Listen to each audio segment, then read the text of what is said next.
अपने माता पिता का दिल ना दुखाओ। शादी की सुहाग सेज पर बैठी एक स्त्री का पति जब भोजन का थाल लेकर अंदर आया तो पूरा कमरा उस स्वादिष्ट भोजन की खुशबू से भर गया। उस स्त्री से अपने पति से निवेदन किया कि माँ जी की भी यहीं बुला लेते हैं, हम तीनों साथ बैठकर भोजन करते हैं। पति ने कहा, छोड़ो इन्हें, वो खाकर सोई होंगी, बैठकर भोजन करते हैं। उस स्त्री ने पुनः अपने पति से कहा कि मैंने उन्हें खाते हुए नहीं देखा। तो पति ने जवाब दिया कि क्यों जिद कर रही हो तुम? शादी के कार्यों में से थक गई होंगी, इसलिए सो गई होंगी। नींद टूटेगी तो फिर खुद ब खुद भोजन कर लेंगी। तुम आओ, हम प्यार से खाना खाते हैं। उस स्त्री ने तुरंत तलाक लेने का फैसला कर लिया और तलाक लेकर उसने दूसरी शादी कर ली और उधर उसके पहले पति ने भी उसकी दूसरी शादी कर ली। दोनों अलग अलग सुखी घर गृहस्थ बसाकर खुशी खुशी रहने लगे।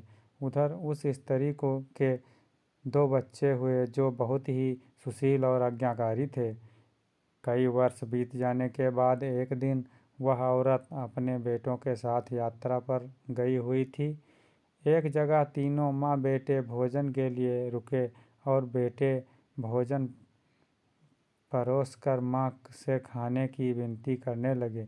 उसी समय उस स्त्री की नज़र सामने एक फटे हाल, भूखे और गंदे से एक वृद्ध पुरुष पर पड़ी, जो उस स्त्री के भोजन और बेटे की तरह बहुत ही कातर नज़र से देख रहा था।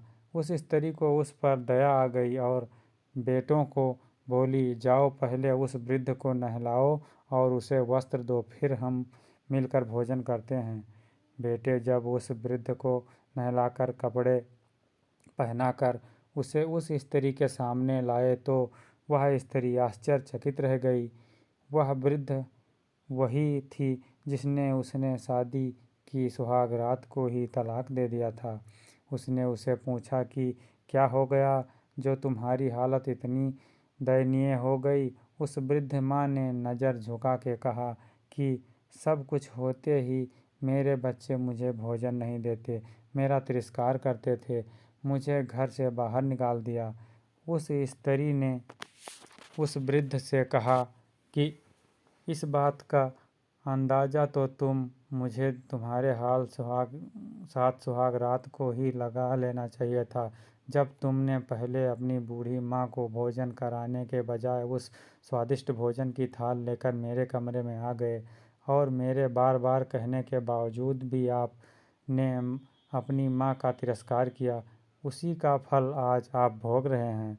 माता पिता के साथ तुम्हारा सलूक एक ऐसी कहानी है जिसे लिखते तो तुम हो, लेकिन तुम्हारी संतान तुम्हें पढ़कर सुनाती है।